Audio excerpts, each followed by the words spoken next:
Luke, how are you doing today, man? I am doing good. How are you, Paul? I am lovely. We're going to have a fun little journey to go on through the next two podcasts. We are. I think it's going to be informative for both us and also for our listeners as well. So, guys, buckle up. It's going to be a exciting and fun ride as Paul picks his new Premier League team. Mm-hmm. We're making big choices now. This is a decision that's going to bring a lot of happiness or sadness into my life for the foreseeable future. For the rest of my life. For a lifetime, I would hope. For a the lifetime. Foreseeable. Yeah. Is that a bandwagon I hear in the background? No, for my foreseeable future, forever. That was a stipulation I was going to make as well. Is that I am just here as a guide to continue to help Paul along on his journey. I am not actively choosing a team. I am a Leeds United fan, and given that they are out of the Premier League, oh, you jackass! that is going to be a little rough. So, with that being said, we're gonna. This is gonna be kind of fun for both of us to do this. I've compiled like a list of all 20 teams in the Premier League. I decided to choose a team that's currently in the Premier League. I didn't consider teams outside the Prem just because it just was easier this way to narrow it down realistically. And there's some, in saying this, for all our new listeners or people out there that don't watch football that much, so we'll have 20 teams in the Premier League that I'm choosing from, but there's also other tiers of English football that have old historic teams that are great options to choose from, but I'm just narrowing my scope of my decision to these 20 teams in the Premier League. And also it makes more sense logically when you think about it, because we are heavily focused upon the Premier League here in this podcast. You know, FPL, that's not really impacting the championship, right? So we're looking solely at teams in the Premier League for the majority of this podcast, and hence why Paul's looking for a team here. And if he were to find a team in, say, Italy or France or Spain, that would be a lot more time he'd have to dedicate to an entirely different league. So there's a little bit of a reason why he's looking in Premier League clubs. Yeah, no, absolutely. I think this is going to be, like I said, it's going to be a good little window for people that probably don't have as much of a landscape knowledge about the 20 teams in the Premier League. So buckle up and take this ride with us. And also, I mean, there may be a couple things that I get wrong or stuff that I looked up wrong, because I did do some half-assed internet research and good research, but there's probably certain things about these clubs that I'm missing because I haven't experienced all of them on a physical match day experience or gone to a match there myself. So Paul, if there's anything, we missed a great opportunity here. We should have just gone to every Premier League club and visited in person, and then we could have made a choice. I don't have the bread for that, Luke. I wish I did, but I don't. One day. One day. Yeah, but we're gonna. Is there anything else you want to add to this little segment, Luke? I think after this, we'll just dive right in and kind of start looking at teams. No, I think we pretty much outlined everything. So let's just get right into it. All right. Welcome back, everyone. Hey, welcome. So before we begin on this journey and actually begin on this journey, I need to put in a stipulation. Okay. Currently, given that this is an audio media, you all cannot see what shirt I'm currently wearing. I am currently wearing a Chelsea kit from back when Paul was a big fan of Chelsea. It's a beautiful kit. I absolutely love it. It's the yellow kit from, what was it, like 17, 18? Yeah, I think that was 19. One of the last years that maybe Hazard was there. Or was no, it? This was the year that Mount came out. This was Pulisic's first year at Chelsea. Oh, yeah. That's right. But I'm wearing this because I think there is an outlandish chance of Paul ever choosing Chelsea. But on the off chance of it happening, I'm wearing Chelsea's kit. This guy's tripping. This guy is absolutely on some hardcore drugs right now. I am, but we'll just see where the journey takes you. So let's just put that out there, right? We'll follow the path, but I can almost assure you the path does not lead to Chelsea. No spoilers. Come on. But we'll see.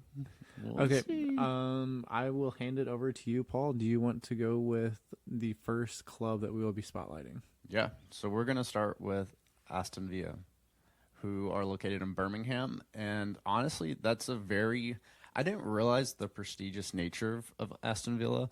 Their club, I mean, they've won 22 domestic cups and 3 international cups. I didn't even know that. Yeah, that's pretty I knew crazy. that they had like a pretty good history, but I didn't realize that many trophies. I mean, that's pretty elite in the English landscape. So, I when I was doing all this stuff, putting together stuff, I kind of came up with like U.S. equivalents, and I'm going to throw one at you for Aston Villa, Luke, and see what you think. Okay, let's hear it.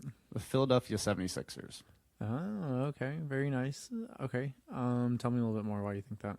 So they kind of have the work hard city kind of mentality of getting stuff done, and they have the old prestigious history, kind of like the Sixers do, where they Dr. have J. Dr. J and Charles Barkley when he played there, and just like a wide. I feel like there was a gap though between like they used to be elite, and then they're kind of coming back now to prominence. And Villa with Unai Emery, they are very exciting right now. They have a young striker in Ollie Watkins that has done a great job in the Premier League so far. So I mean, I think that for me, the main reasons I would pick them is basically the trajectory they went on last year, and also the old history mixed with that. That would be an exciting club to be a fan of. It is, and I was also reading the other day that apparently Aston Villa are looking at signing Diaby from Bayer Leverkusen. Yeah, That would be he'd be so much fun in the Premier League, dude. He is just yeah. lightning quick. That He's fast. He's Yeah. very fast. he's impressive. So that would be a fun signing for them. But I do like the way you kind of frame this narrative around Villa. They are a very exciting team at the moment. You know, they have that history, like you mentioned, and I feel like it would be an amazing place to just go watch a match on the weekend. Yeah, You know, it would be. if you're someone from Birmingham, then they have to be diehards about their club because of the history, like you said.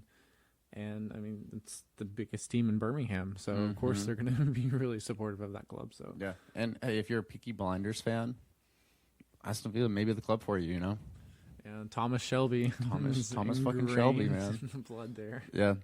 All right, so we'll go ahead and move to the next one. By the way, just so we're gonna do this where I'm gonna leave. I basically built a top 6 of clubs I'm interested in that I are probably gonna choose, and we're gonna go through them on the last pod. So we'll see how that plays out. But and the next club I want to go to is Bournemouth, and this is a team that I really didn't know much about, and they kind of have an underdog story about bouncing back and forth from the Premier League back to the Championship and then down and up. It's kind of like a yo-yo story. To me, what's really interesting for them is that their highest finish is 9th in 16 and 17, which is really impressive for Bournemouth. I didn't know they ever finished that high. That is impressive. I feel like this next season, with the way they finished, they could be looking at like a top 14 to 12 Possibly.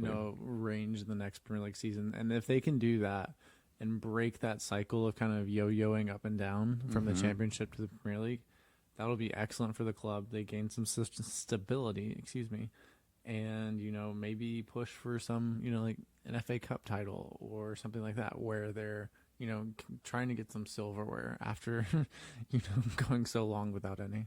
Yeah, that's a good point. I think for me, the biggest selling point on them would be their underdog story and them building like a legacy in the Premier League to like be a fan now, starting out with them, which is honestly the selling point for a lot of these lower tier Premier League clubs. That if I were to choose to be a fan of them and see them rise up to the ranks, that would be such a fun journey to go on with that club. It would be. And I did not realize for the longest time until later on in last season that Eddie Howe was there for a long time. He was one of the main reasons why they progressed through the Championship, went through all the English tiers, and ended up being in the Premier League. So that's a really cool story, a really nice narrative to see how the club has, really risen from the mud and just done a great job of getting back in the Premier League. And I hope they can stay up. It seems like they have a really kind of cohesive and It just seems like a good narrative to the club overall. Yeah, yeah, I think so. Bournemouth is out there; they're floating somewhere out there in space. There's a possibility, you know. And the next team I want to move to, Luke, is Wolverhampton Wolves. Oh, very interesting. Okay. And this is actually a really cool fact that I don't think you'll know. They started out as a team known as St. Luke's FC in 1877, and I thought you'd have a little tie to that, you know. And it would be so cool if we could find a kit for that, like one of I an would old love school that. kit for you. We can try to search for that. That would be a lot of fun. If anyone out there has any amazing places to get old vintage kits that are not crazy expensive, please do share that with us. We're very intrigued. That would be perfect for Luke if we could find that. But so for Wolves, really, I think one of the big draws for me.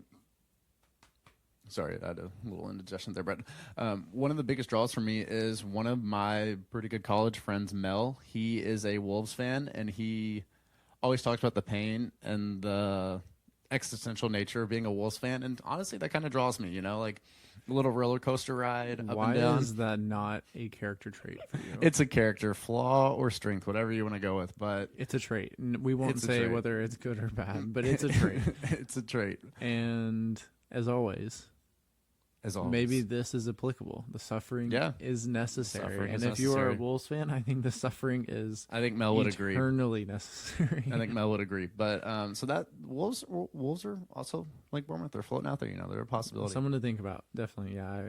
Yeah. Very nice. Do you want to move on to the next one, Paul? All right, look, let's go to Nottingham Forest. We're just gonna bounce around a little bit and everything. Okay. Very good. Yeah. Keep us on our toes. Yeah. You know. So for Forest, I think this is a team that is literally a sleeping giant in the Premier League. Ever since they got back up, they have the ability to become a team somewhat like maybe not Manchester City.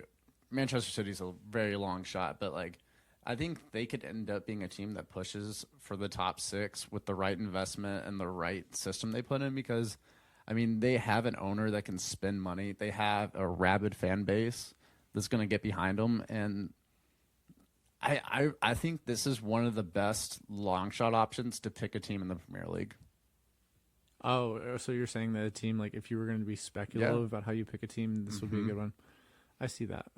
One of the players that I love in their side is Morgan Gibbs-White. Yeah, dude, he's From awesome. an FPL perspective, he was absolutely terrible for me because anytime he was in my team, no goal or assist, and as soon as he was out, Yeah, you got screwed. I think he, proceeded to get like 2 goals and 6 assists, something crazy like that. But I would love that. I mean, Forest has a great fan base to kind of join. They have an amazing and exciting young team they do. with lots of new pieces. That is an important note. That I don't know how much they've spent in the past 2 or 3 years, but They spent a lot of money, it has been a lot of money. which is honestly, if you're a fan of them, you want to see more substance probably to the transfers instead of just bringing in a lot of quantity of players. Kind of like the situation with Chelsea last year. You want to bring in people for the right fit for a system you're building, not just spending a fuck ton of money. So Right, exactly. that's also something to balance in this is there actually good management behind the club? Because why would we want to be fans of a club that doesn't know how to run itself, you know? Right, and I think that's an important note here is that what I think you're trying to get at is you want to find the true ethos of these clubs and see which one you directly align with the most. And I think we're going through that in a really good way. Yeah, we're getting through it. So is there anything else you want to say on Forest, or do we want to move on to the next one? I think that was the main selling point to me is the old nature of the club mixed with the large upside with the owners and the fan base. I think that's a big draw. Yep. No, I completely agree. It's something to keep in mind too, because you want to be picking a team that you're optimistic about their future, and not someone like maybe Wolves who might just be stuck in continual mediocrity. You never know. You never know. All right, Luke. Let's go to Burnley. We're gonna go to Turf Moor, and we're gonna detail why we think they are a good option. So whenever I look at this, I see it as a small town atmosphere. If you actually look at it, so they have an average attendance of 20,000 of every match. The town of Burnley, the number I saw was quoted at 70,000. Very interesting. So, I mean, dude, that's the percentage of their town that goes to their games.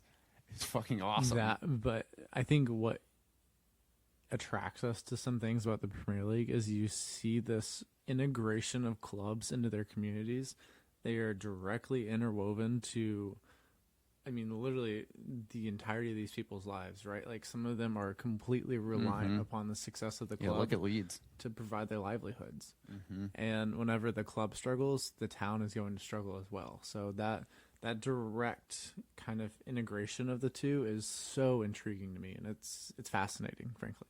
Yeah. Burnley's also one of these clubs that's been bouncing up and down from the Premier League back to the Championship the last probably 4 or 5 years. So it would be really cool to see them solidify themselves in the Prem. And they have, I mean, with Company as their manager, they had an unbelievable year last year in the Championship. So I think it's an exciting time to be a Burnley fan to see if they can continue that run going forward this year in the Premier League. And also another cool fact, Luke, they've been playing at Turf Moor since 1883. That's pretty impressive. Which is a long time. Yeah, that's a long time. That's history right there.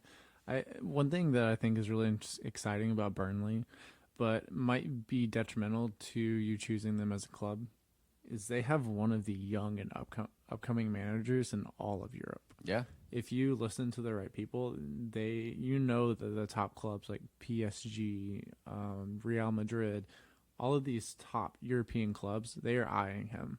And they're very interested to see how he continues to. I mean, this season in the Premier League, if he's successful, you could see a major jump to maybe a top Premier League team or something like that.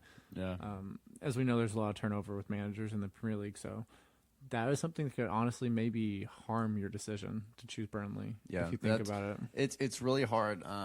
This whole context of this decision for me, it's really hard to not be a prisoner of the moment and just look at these teams. Which there's one team, I'm not going to mention them yet, in my top 6 that it's so hard not to be a prisoner of the moment and just be a fan of them, which you may be able to guess, Luke, but I don't want you to say if you can.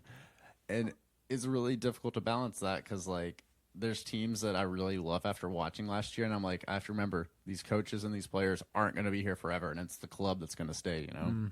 Yep, So, exactly. And the balancing all club, and then also, like you said, with Burnley, like, it's kind of the community in which they exist, you know, that kind of determines what the club is, right?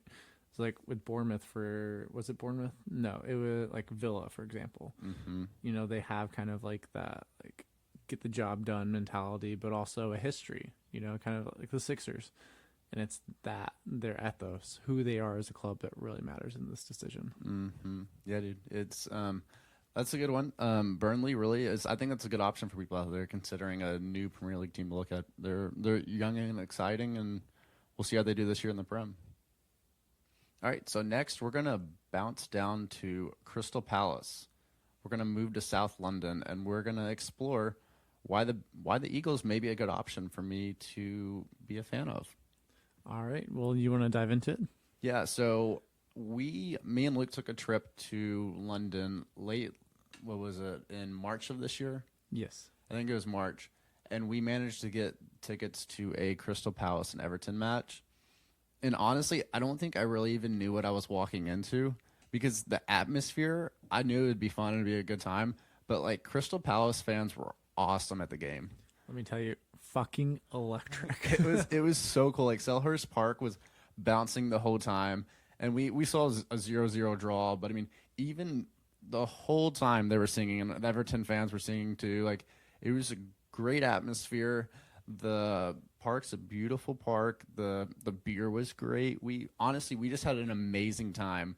And I don't know. I did some research on this, and a lot of the lists I saw had Crystal Palace in the top 3 or number 1. And they were number 1 in a lot of the lists I found Of game day atmosphere. of match day experiences. Yeah. Yeah, no, it was great. I loved it as well. I think my question to you, though, in going through this process, does being at Crystal Palace, did that push them higher up your ranks at all? Because that was your first Premier League match. Yeah, no, that will always hold a place in my heart. And Palace, obviously, since I'm talking about them, didn't make the top 6, but they were right there. They were on it.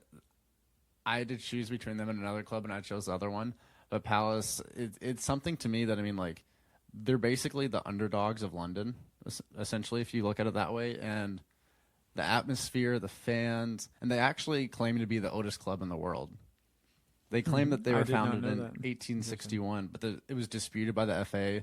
And it's actually kind of really hard to find when the year these clubs were founded. So, I mean, there's a long history there for what they claim. And the FA, like I said, disputed it. But, I mean, 1861, that's a long-ass time ago. Yeah, no, that's a long time. I can safely say I was not around then. But wow, the history here is just, I think this was one of the aspects that kind of initially brought us and drew us into the world of European football as well. It's just the history that these clubs The have. You mystique. know, it's so fascinating to me. I think both of us love that aspect of the sport. Just, you know, the rivalries that exist, that have existed for so long. No one knows why the rivalries exist. It's just, it's amazing. Yeah, another really cool fact about that, just for like reference for people, is in 1865, Abraham Lincoln was president for part of the year before, bad things happened to him. And then the end of the American Civil War was also in 1865. So, for context, that's according to Crystal Palace, they were started 4 years before that stuff happened, which That's is just crazy. mind blowing that an institution honestly is around for that long. That's not a government. Like, that's awesome.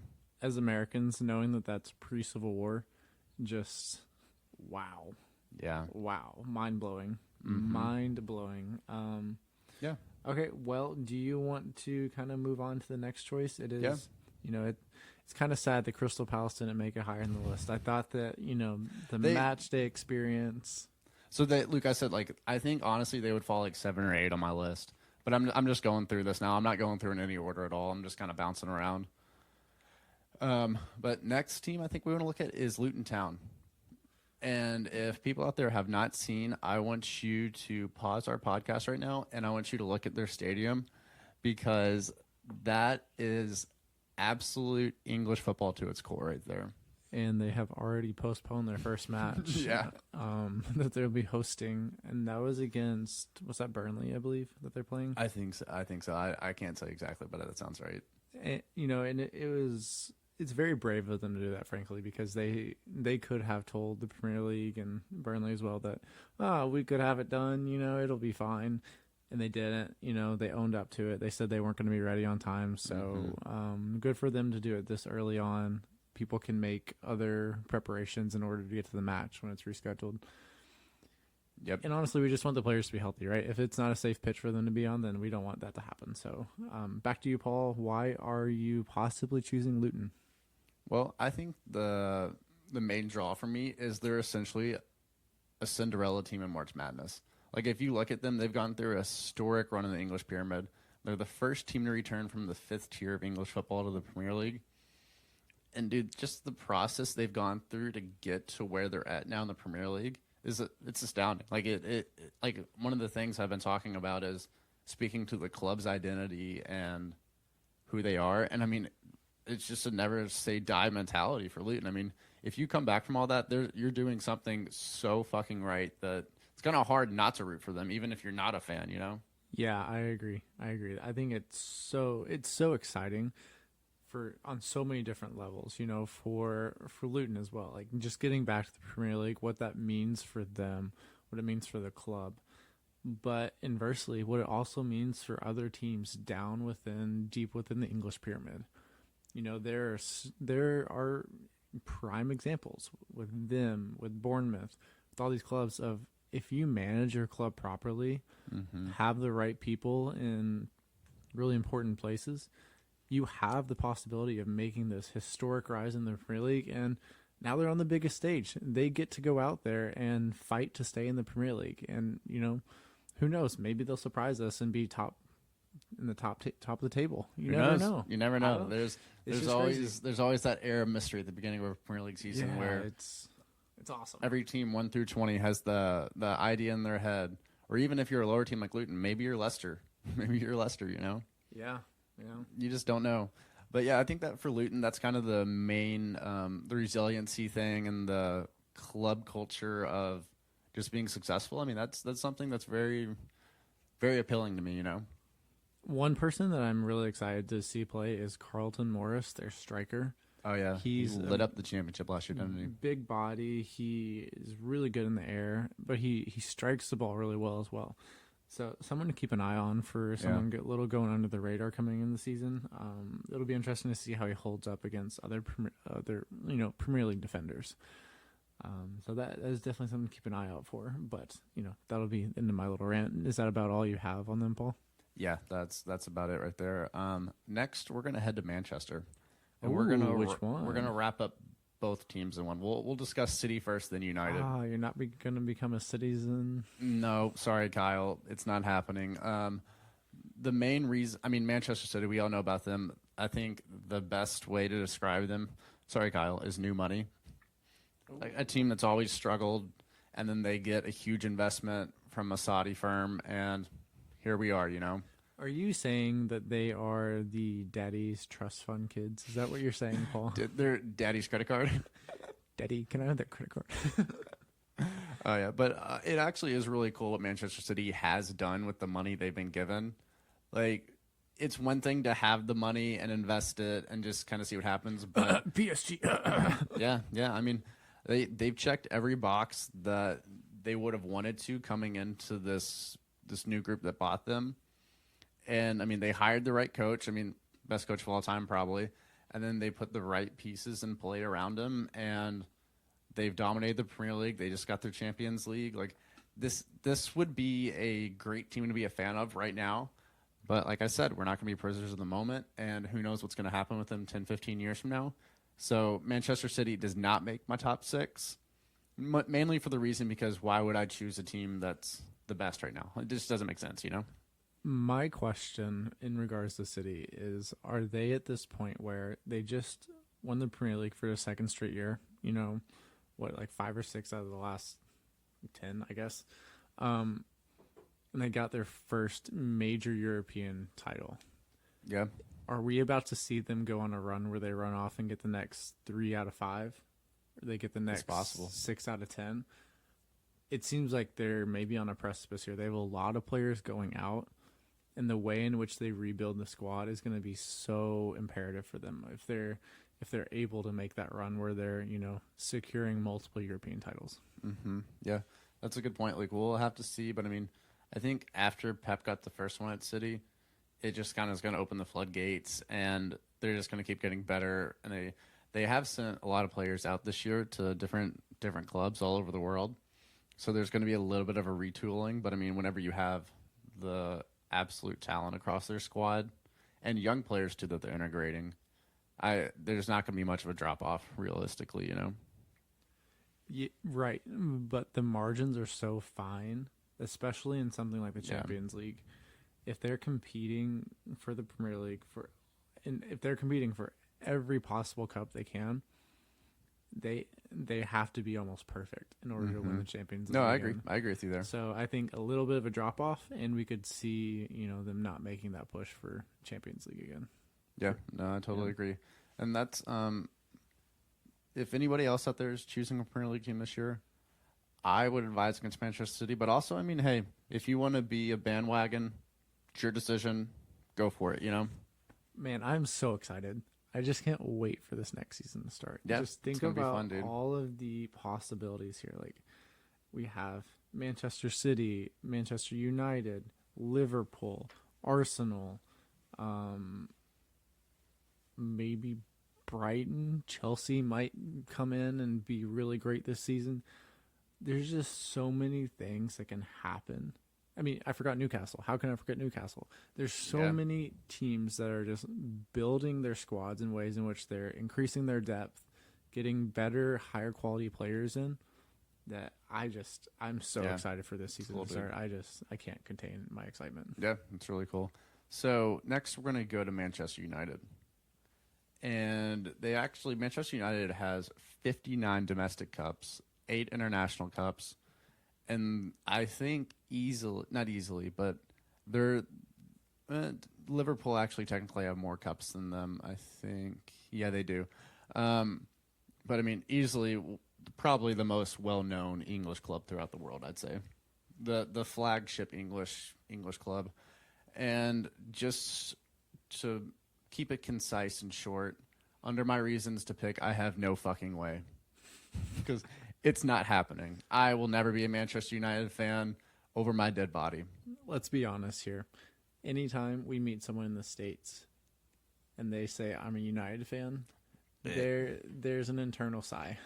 Yeah, so that's if you want to be a United fan, go for it to your heart's desire, but that will not be me. For me, I see it more as the historical kind of fans who have been United fans for a long time. I get it. You know, I just feel like some United fans at this point might be a little bandwagon. But And I mean, so there also is the context, Luke. I think in football, there's the discussion that I think a single player can make you fall in love with the game.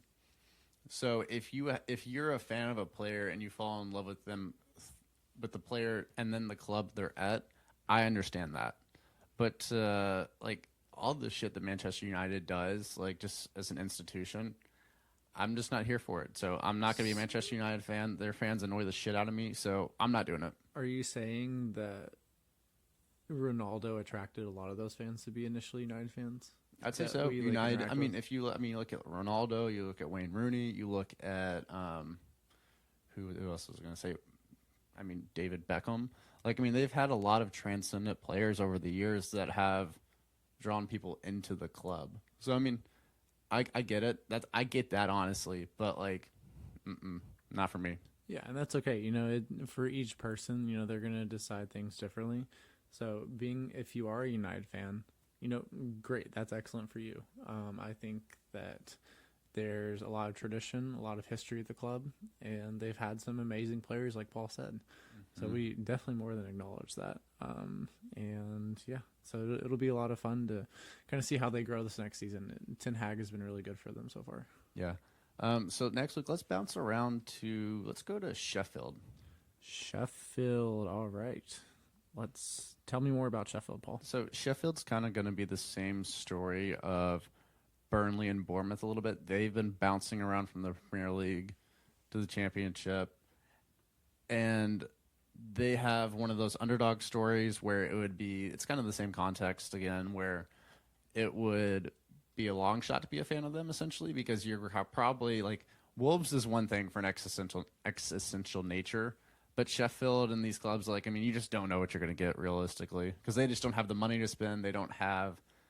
You have to build such a strong club that, I mean, they just haven't shown us that they can do that from a club perspective. So it would be a stretch probably for me to pick Sheffield as a club, but it's actually really cool. Like, they were the first club to score in Premier League history. Really? See, I was going to ask you about a fun fact for them. That's an amazing fun fact. Yeah, it's a good one, man. I love that. And one of their players that I'm really intrigued and excited to see is, please forgive me, I'm not going to pronounce this right, Iliman Nadia. I don't know. Right. So he's a midfielder for them. He kind of plays for, number 10 position a little bit. But in his 89 appearances, for Sheffield, he has 24 goals and 13 assists. He's someone, squeeze a little FPL action into this. He's someone who's really interesting. If Sheffield look good, being progressive, not sitting back too much, if they're scoring goals, you would have to say he's going to be a big part of that. Yeah, so, I totally agree. Someone to keep an eye on. He's young, very exciting. So yeah, just keep an eye out for him. Sheffield isn't there a really good Netflix documentary about Sheffield, or was that one about Southampton? I think there one was about. Let me. You keep going. You can. I'm gonna kind of bounce to my next one while you look that up. The next club I want to look at is West Ham, which is in East London. They kind of have a cultural identity of kind of optimism, and like the bubbles are a really cool thing they do in their match day atmosphere, where they let off bubbles and welcome in the Hammers to play. It seems that was another one that I didn't quite realize, but they have one of the best match day experiences apparently too. Interesting. It's really good. And yeah, I think they play at the Stadium of Light, if I'm correct. which you can see in Ted Lasso. They that stadium's highlighted quite a bit. So I mean, it's a pretty stadium. It has a lot of interesting stuff going on with it. So check that out. That's a good one. And West Ham, I mean, they've kind of been a mainstay in the Premier League for a little bit now, and they just sold Declan Rice for a lot of money. So let's see how they can invest that money and where they go with it. I mean, they were close to going down last year, so they better be careful because losing him is going to be a massive hole. We've got some baby Eagles that have been rumored to be going there. I don't necessarily think those are going to happen. But I mean, Tyler Adams would be an excellent substitution for Declan Rice. It's not a move I'd prefer for him, but it would be very interesting. He kind of plug and play into that role, frankly. Yeah. I think he'd be a good replacement for West Ham. Maybe just not as progressive with the ball at his feet. I think his passing somewhat similar, maybe not quite as elite, but he can definitely get the job done. Yeah, I agree. But I mean, honestly, the biggest selling point to me is the stadium atmosphere. David Moyes is a really good coach, but I mean, he's also Paul. There's it's last Nathan year. Shelley. That's their coach. Oh, What are yeah, you my talking bad. about? Come on. My bad. Sorry. How could you forgot. support a team that Rupert Mannion owns? I don't get it. I don't understand. That's why they didn't make the top 6, dog. It's Crazy. It's crazy. All right, so next we are going to go to the little town of Liverpool, where we're going to look at Everton. The forever and perpetual little brother of Liverpool. Yes, and to me, Everton's such an interesting club because they take all I talk about Aston Villa and multiply it times like on it, almost honestly kind of the same level, but like they have. I do not like watching Everton play football. Every time, ever since I've become a fan of the Premier League, it's quite annoying how they play. So it's really hard for me to even consider them.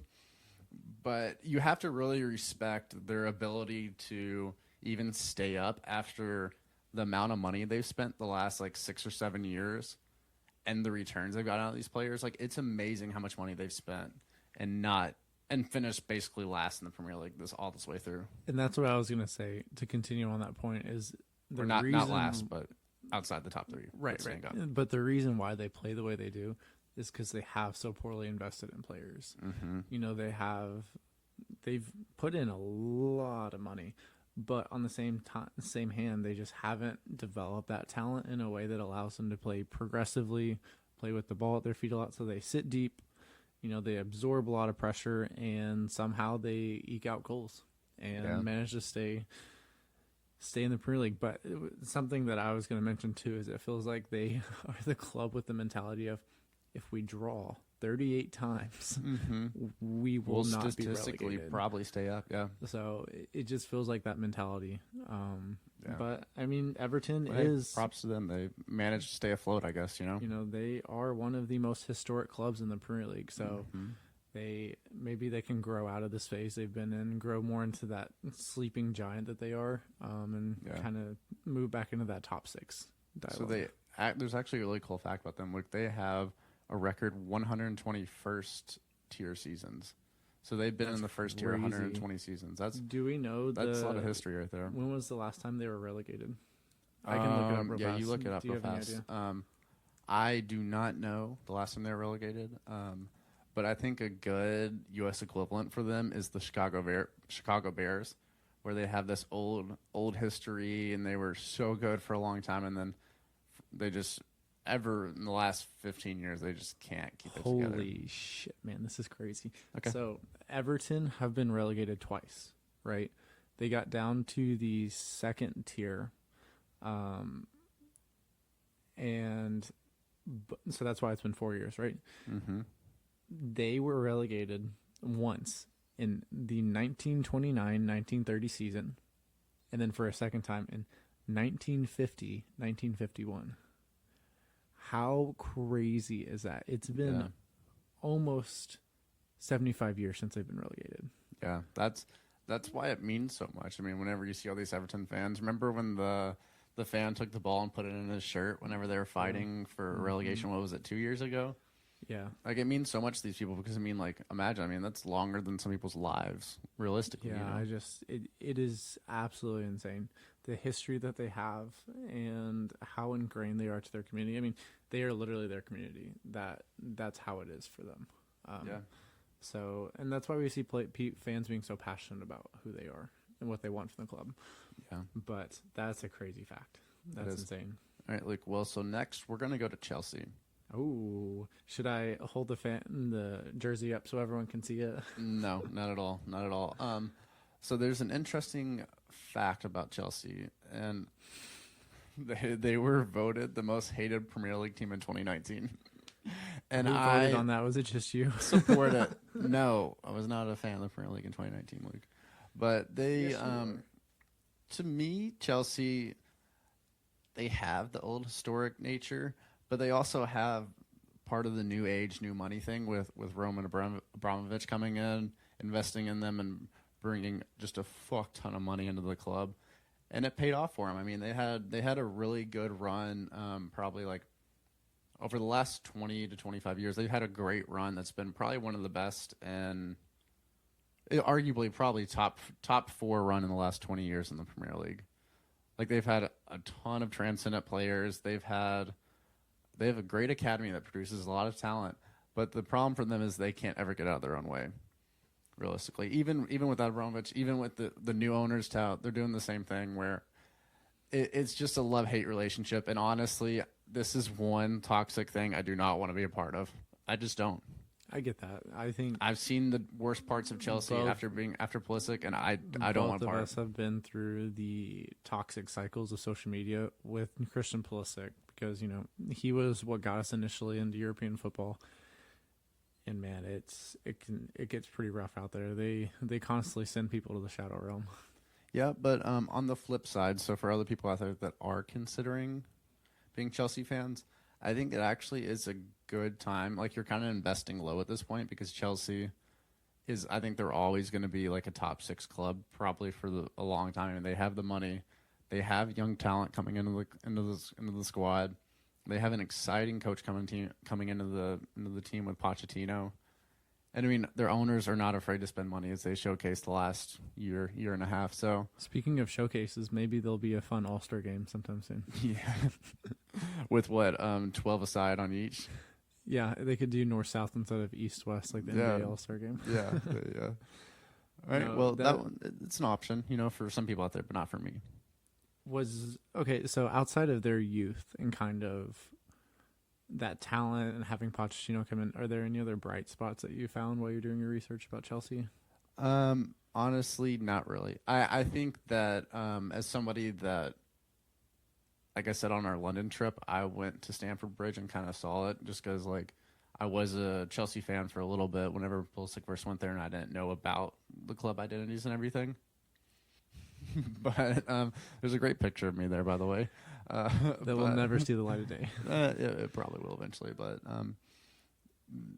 the area of London is gorgeous. Like, I could see, and everybody we met around the club was really nice. So I mean, I'm sure the everyday people, the people that work there, the people that are at the club, and most people there are a lot more receptive to fans than people on Twitter, which is the most case for all situations. So we're a bit jaded.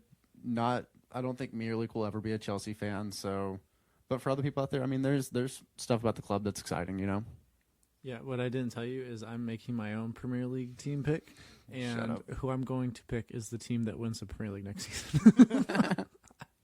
Every year I will be reassessing at the end of the year what team is my Premier League team. I will pick a team halfway through. It's whoever's at the top of the table. That's hilarious. All right, Luke. So I have one team left to go through, and then we will have 6 that I'll reveal. Can I guess who they are? I mean, I went through them, but let me do the last one, and then you can guess. I mean, you should already know. I've been tracking it. Go ahead. You should just know. So the last team I'm going to go through is Tottenham Hotspur.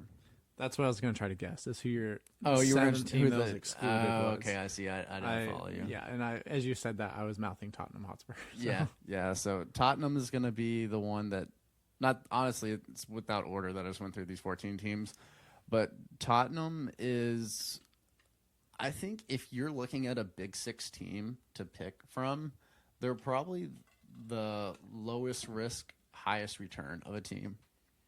because obviously I don't think they're going anywhere in the Premier League. They're not going down. They're not gonna honestly. Not even, they're probably not ever going to be a mid-table team as long as Harry Kane's still there. And this is Did you hear the Harry Kane rumors? yeah, Bayern Munich. Well, that, but they said that he had committed to going there. So Bayern Munich. Yes, apparently the word on the street is that he has basically said, "I will go here if you pay the amount you need to get me there." So I would be devastated. I do not want to see him go. Yeah, we don't want to see that happen. I'm sorry to interrupt your thought. Keep going. Yeah, he's a great FPL asset and offers a lot to the Premier League. We don't want to see that. But so an interesting fact about Tottenham, which I would not have thought, is that they actually are the first British club to win 2 UEFA competitions. To win a UEFA competition, that was in 1963. Really? UEFA was first founded. Yeah, That's a good fun fact there. yeah. They're a London club, North London. They have huge rivalry with Arsenal. There's a lot of passion around this club, but it just seems like they're always the little brother, the one that's kind of on the outskirts of everything in the top 6. You know, And here's the and they've thing. had good years. They've had really good years, but like it's always just I feel like their big thing is they don't give it enough time, and they're always making the wrong signings. So you kind of have to look to the top on that. But I think Postecoglou coming in, I think he's going to be amazing for them. He Yeah. has an inventive, aggressive, forward-minded system. So if you're going to jump on the Tottenham bandwagon, I would say now is the exact right time to do that. Yeah, I think so. I mean, if he's given James the time, Madison. yeah, James Madison's going to be great in the system. I think if you give Postecoglou the time he needs, give him this first season to work out the kinks, get everyone in the right positions. If Kane's gone, to kind of rebuild from that, give him this first season to do it. And then if you're looking at the following season, so 2024, I mean, if things go right, you could see them competing for top Who 6, knows? top 4, maybe even for the title. Yeah, we would love to see that. We want to see as much competition in the Premier League as possible. So let's hope Harry Kane doesn't leave. Luke kind of detailed all the reasons there. The new coach. They have a gorgeous stadium they just built. North London's a beautiful area. I mean, Tottenham is a good option for people out there looking for a Premier League team, but like I said earlier, not for me. You know, Yeah, and no, that's okay. I have no animosity towards Tottenham, honestly. Well, for now, but Just we'll- wait, wait. Yeah, I'm sure I'll find something eventually. But Eventually, you'll have something against every team. yeah, but that's kind of gonna end the 14 teams. And just for people not tracking, I will unveil my list of 6 right now. Does that work for you, Luke? Dun dun dun. Yep, let's do it. Let's All hear right. your top 6. So Is this in no specific order, correct? Yeah, this is no specific order. I'm just Okay. gonna go through the 6 that I think could be the clubs I'm gonna follow for the rest of my life. All right, so Arsenal, Okay, not shocked. Newcastle, Okay, good. Good. Brentford, Interesting. That one's a bit of an outlier that I might not have been able to predict. So yeah, I like that one. and then the next 3 are I think you'll probably know: Fulham, Right. Brighton, and Liverpool. Liverpool breaking into the top 6. Mm-hmm. I never thought that would happen, frankly, but I can kind of see why. I think if you once you really look at it, Liverpool might make a lot of sense for you, actually. I think they do. But we'll kind of cut it off here because we're going to do another podcast where we dive really deep on these 6 teams and my thought process behind why each one is a viable pick with who I am as a person, and also why they should be picked as a team to follow. Yeah, exactly. And that's why we kind of wanted to do this too on our podcast, is to have Paul go through this journey, but also if you are out there looking for a Premier League team to follow, then him detailing how he's going about this and his thought process will help you kind of find a team that speaks to you as well. Yeah, and a couple cool facts, couple U.S. equivalents for people in the U.S. that are listening to this, where maybe stuff you didn't know that would cause you to be a fan. Maybe something that I didn't like about a club that I mentioned is something you love. So Exactly. Yeah, you never know. So that'll probably wrap for us, right, Paul? yeah, A couple things for you all to keep an eye out for. I think we are going to, like we said, have a second part of this where Paul's going to detail who he exactly picks. And then a couple days, maybe sometime after that, I think we're going to look at trying to get some FPL content out there where we're going to draft some teams that we are just going to leave for the rest of the season. yeah. and kind of we'll just periodically check in on those as the season goes on. And then I think we'll kind of have a last kind of final FPL run up before the season starts, where we're going to draft some teams with some friends that might not know too much about the Premier League. We'll see how that goes. That'll be a lot of fun. That'll be a fun one. So we hope you guys will join us for those, and really hope you enjoyed this episode. I know we had a lot of fun, so thank you guys for listening. Also, we have a website and we have a Twitter thread, Instagram Threads account now too. So We will. So there's all kinds of new stuff out there. Luke just posted an article on the website. It's really good. It's about Christian Pulisic and kind of his career trajectory from the very beginnings up to his time now in AC Milan. So what we will do, I think, is we will just put those in the description below in our Spotify and YouTube links as well. So you guys can have direct access to those, and we will be tweeting out the Threads account and then also putting out our website as well. So, wow, lots going on, Paul. Yeah. I think also, like I said at the beginning, if anybody out there has any ideas, any things that they think that we missed covering these clubs, let us know. Reach out to us on Threads, on Twitter, on YouTube comments, whatever you want to reach out to us on. Let us know where we're right. Let us know where we're wrong. We're here for the discussion. So We are, certainly. So thank you guys for joining us, Yeah. and we will be talking with you soon. yeah, see you everybody.